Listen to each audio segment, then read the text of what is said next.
آپ چوری کے الزام میں گرفتار ہو سکتے ہیں۔ ہر سال ایسا دیکھا جاتا ہے کہ حاجی سعودی نظام سے ناواقفیت یا ازراہ ہمدردی زمین پر پڑی ہوئی چیز کو اٹھا لیتے ہیں اور کیمرے کی زد میں آ کر گرفتار کر لیے جاتے ہیں۔ ہم جدہ حج ٹرمینل پر آپ کا استقبال کرتے ہیں۔ فلائٹ اترنے کے بعد آپ حضرات کو ایک بڑے ہال میں لایا جائے گا جسے بے ایریا کہا جاتا ہے، اور امیگریشن سے پہلے کی تمام کارروائیاں مکمل کی جائیں گی۔ تمام کارروائیوں کے مکمل ہونے کے بعد آپ کو امیگریشن کاؤنٹر پر لے جایا جائے گا۔ آپ انتہائی صبر و تحمل کے ساتھ قطار میں لگ جائیں۔ حجاج کی کثرت کی وجہ سے تاخیر ہو سکتی ہے۔ صبر کا دامن ہاتھ سے نہ چھوٹے، کیونکہ آپ اس وقت احرام میں ہیں۔ جلد بازی سے کام نہ لیں، اپنے پاسپورٹ کی حفاظت کریں اور جو رقم آپ کو ملی ہے اس کی بھی حفاظت کریں۔ امیگریشن کے ساتھ ساتھ آپ کا فنگر پرنٹ بھی ہوگا، اور کارروائی مکمل ہونے کے بعد آپ اپنے سامان کی طرف جائیں۔ امیگریشن کی کارروائی کے دوران آپ کا سامان بیلٹ کے ذریعے پہنچ جائے گا۔ آپ اپنے سامان کے پاس آ کر اپنے سامان کو پہچان کر الگ ٹرالی پر رکھ کر چیکنگ کاؤنٹر پر آ جائیں۔ کسٹم کے بعد آپ وزارت الحج کے آفس تک آئیں۔ وزارت الحج کی کارروائی مکمل ہونے کے بعد آپ اپنا سامان مکتب الوکلاء کے حوالے کر دیں۔ تمام سامان کو حجاج کرام سے وصول کرنا اور ان کی بسوں تک لے جانا مکتب الوکلاء کی ذمہ داری ہے۔ ایئرپورٹ سے باہر نکلنے کے بعد آپ کو خیمہ نما جگہ نظر آئے گی۔ یہ ہولڈنگ ایریا ہندوستانی حاجیوں کے لیے مخصوص ہے۔ انڈین حج مشن وہاں موجود ہے اور اس کے نمائندے 24 گھنٹے حجاج کی خدمت پر مامور ہیں، لہذا آپ ان کی خدمات کو حاصل کرنے میں تردد نہ کریں۔ اس ہولڈنگ ایریا میں آپ کو اپنی بسوں کا انتظار کرنا ہے۔ آپ اپنے پیسوں کا خیال رکھیں اور تمام رقم ایک جگہ نہ رکھیں، اور نہ تو کسی کے حوالے کریں اور نہ ہی اپنی سیٹ پر چھوڑ کر کہیں جائیں۔ وہ حجاج کرام جن کی عمر 70 سال سے زیادہ ہے، ان کی دیکھ بھال کے لیے ڈاکٹروں کی اسپیشل میڈیکل ٹیم انڈین حج مشن کی جانب سے وہاں موجود ہوتی ہے۔ اگر ضرورت محسوس کریں تو آپ ان سے استفادہ کریں۔ آپ کا سامان آپ کی بس تک پہنچ جانے کے بعد مکتب الوکلاء کے لوگ آپ کا پاسپورٹ آپ سے لے لیں گے، اور اب یہ پاسپورٹ آپ کے معلم کے پاس محفوظ رہے گا، لہذا آپ اپنا پاسپورٹ ان کے حوالے کر دیں۔ ہندوستان روانگی کے وقت آپ کا پاسپورٹ ایئرپورٹ پر ہی آپ کو دیا جائے گا۔ بس سے تمام مسافر کے پاسپورٹ اکٹھا ہونے کے بعد آپ کو آپ کی بس میں سوار کر دیا جائے گا۔ چند گھنٹے بعد آپ کی بس آپ کے معلم کے آفس کے سامنے ہوگی۔ یہاں آپ کو پیلے رنگ کا بیلٹ دیا جائے گا جسے آپ اپنے ہاتھ میں پہن لیں، اور پھر چند روز بعد آپ کو معلم کی جانب سے ایک کارڈ ملے گا جس پر آپ کی تمام معلومات آپ کی تصویر کے ساتھ درج ہوگی۔ اس کارڈ، پیلے بریسلیٹ اور حج کمیٹی کی جانب سے دیے گئے لوہے کے کڑے کو مستقل اپنے ساتھ رکھیں۔ کبھی بھی بغیر کارڈ اور پیلے بیلٹ کے گھر سے باہر نہ نکلیں، کیونکہ لاکھوں کے مجمع میں اب کارڈ اور بیلٹ ہی آپ کی شناخت ہے۔ حجاج کرام، اب آپ مکہ مکرمہ میں اپنی رہائش گاہ تک پہنچ چکے ہیں۔ بس سے اترنے کے بعد اپنے سامان کی تحقیق کر لیں۔ کمرے میں داخل ہونے سے قبل دروازے پر لگے ہوئے اسٹیکر کو غور سے پڑھ لیں جس پر آپ کا نام اور کمرہ نمبر درج ہوگا۔ غلطی سے کسی اور کمرے میں رہائش اختیار کرنے کی صورت میں اس کمرے کے حاجیوں کی آمد پر کمرہ خالی کرنا پڑے گا، کیونکہ بذریعہ کمپیوٹر تمام کمروں کا الاٹمنٹ پہلے سے ہو چکا ہے، لہذا تحقیق کے بعد آپ اپنے کمرے میں جائیں۔ آپ یہ نہ بھولیں کہ آپ اللہ کے مہمان ہیں، اور چند لمحے بعد آپ کو اللہ کے گھر کی زیارت نصیب ہوگی جس کا آپ برسوں سے خواب دیکھ رہے تھے۔ یہ وقت انتہائی امتحان کا ہوتا ہے۔ حاجی کے دل میں توق ہوتی ہے کہ وہ جلد از جلد بیت اللہ کی زیارت کرے۔ ان کا دل خوشی سے مچل رہا ہوتا ہے کیونکہ حرم کے منارے انہیں نظر آ رہے ہیں۔ ان کا برسوں کا خواب شرمندہ تعبیر ہو رہا ہے۔ خدا کی رحمت انہیں اپنے آغوش میں لینے کے لیے بے چین ہے۔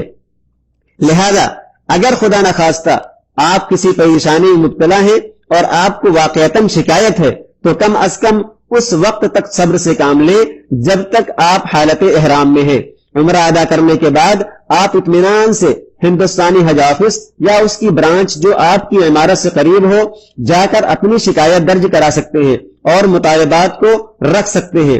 آپ کو مکہ مکرمہ میں تقریباً 30 دن ٹھہرنا ہے، لہذا آپس میں اتحاد اور اتفاق پیدا کریں۔ جب بھی نکلیں گروپ کی شکل میں نکلیں۔ عمارت سے متعلق کچھ باتیں ہر حاجی کو معلوم ہونا چاہیے۔ الاٹمنٹ کمپیوٹرائز ہوتا ہے، لہذا کمروں کی گنجائش کے حساب سے دوسرے حاجی کو بھی آپ کے کمرے میں رکھا جا سکتا ہے۔ ہر حاجی کو 2 عدد بیڈ شیٹ ما غلاف تکیہ دی جاتی ہے۔ ہندوستان واپسی کے وقت حاجی ان چادروں کو اپنے ساتھ لے جا سکتے ہیں۔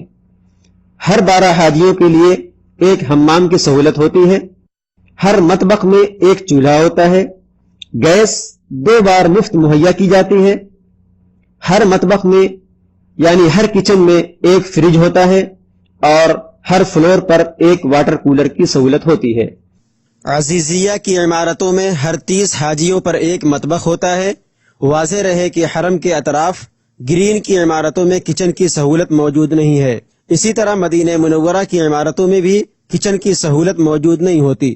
مملکت سعودی عربیہ میں سم کارڈ حاصل کرنے کے لیے فنگر پرنٹ دینا ضروری ہے، لہٰذا امیگریشن کے بار کوڈ کو سنبھال کر رکھیں تاکہ سم کارڈ حاصل کرنے میں سہولت ہو۔ حرم شریف جانے سے قبل اپنی امانت کو کسی مناسب جگہ محفوظ کر دیں۔ کبھی بھی بڑی رقم لے کر کسی بھیڑ کی جگہ یا حرم شریف نہ جائیں۔ جلد بازی سے کام نہ لیں۔ اگر سفر کی تکان زیادہ ہے، ہمت نہ پڑ رہی ہو تو تھوڑی دیر آرام کر لیں اور پھر انتہائی خشوع اور خضوع کے ساتھ لبیک پڑھتے ہوئے حرم شریف کے لیے نکلیں اور چند باتوں کا خیال رکھیں۔ اپنی بلڈنگ اور محلے کا نام یاد کر لیں، اپنی بلڈنگ کا فون نمبر لکھ لیں اور حرم شریف میں جس دروازے سے داخل ہو رہے ہیں اس کا نمبر اور کلر یاد کر لیں۔ راستوں میں نہ بیٹھیں۔ عورتوں کو نماز کے لیے ان کی مخصوص جگہوں پر بٹھائیں تاکہ اختلاط سے بچ سکیں۔ اور اسی طرح اگر آپ کے ساتھ عورتیں ہوں تو عمرہ شروع کرنے سے قبل کوئی مناسب جگہ تجویز کر لیں تاکہ بچھڑنے کی صورت میں ایک دوسرے اس مقام پر مل سکیں۔ جس دروازے سے داخل ہو رہے ہوں اسی دروازے سے باہر نکلیں۔ حرم شریف کے اندر یا باہر کسی اجنبی شخص کی دی ہوئی چیز کو نہ کھائیں اور نہ پئیں تاکہ ہر طرح کے خطرات سے محفوظ رہ سکیں۔ اگر کوئی اجنبی شخص اصرار کرے تو آپ حج مشن کے عملہ کو خبر کریں۔ اسی طرح کسی اجنبی سے مدد طلب نہ کریں۔ راستہ بھولنے کی صورت میں ٹاسک فورس سے رجوع کریں۔ حرم شریف کے اندر یا باہر زمین پر پڑی ہوئی کسی چیز کو ہاتھ نہ لگائیں، خواہ آپ کا ہمدردی ہی کا ارادہ کیوں نہ ہو۔ اور یاد رکھیں کہ حرم شریف کا کوئی بھی گوشہ کیمرے کی نگاہ سے اوجھل نہیں ہے اور آپ کی معمولی سی غفلت آپ کو جیل کی سلاخوں میں قید کر سکتی ہے۔ طواف کے دوران اگر آپ کے قدموں کے نیچے کوئی پرس یا کوئی بھی پڑی ہوئی چیز نظر آئے، محسوس ہو، تو آپ اس کو اٹھانے کے لیے ہرگز نہ جھکیں، ورنہ فوراً آپ گرفتار کر لیے جائیں گے اور آپ کا صفائی پیش کرنا مشکل ہو جائے گا۔ حتی الامکان عورتوں سے دور رہ کر طواف کریں۔ تنہا ٹیکسی پر سفر نہ کریں۔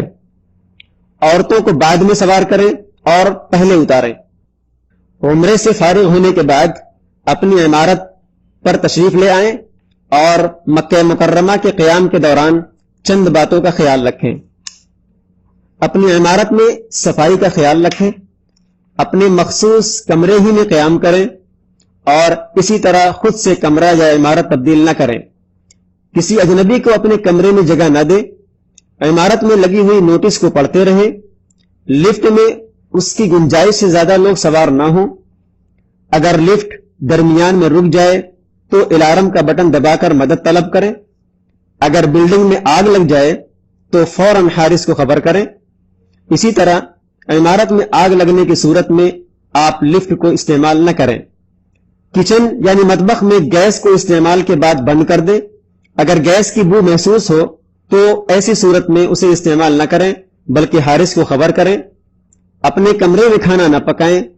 اگر گیس ختم ہو جائے تو حارس کو خبر کریں۔ مطبخ کو باری باری استعمال کریں کیونکہ آپ کی طرح دوسرے بھی اس کے برابر کے حقدار ہیں۔ موجودہ دور میں مملکت سعودی عربیہ میں تقریباً اکثر عمارتوں میں ویسٹرن ٹوائلٹ پایا جاتا ہے، جس کا استعمال ہندوستانی حجاج کرام کے لیے مشکل ہوتا ہے اور اس کے استعمال کے طریقے سے وہ ناواقف ہوتے ہیں۔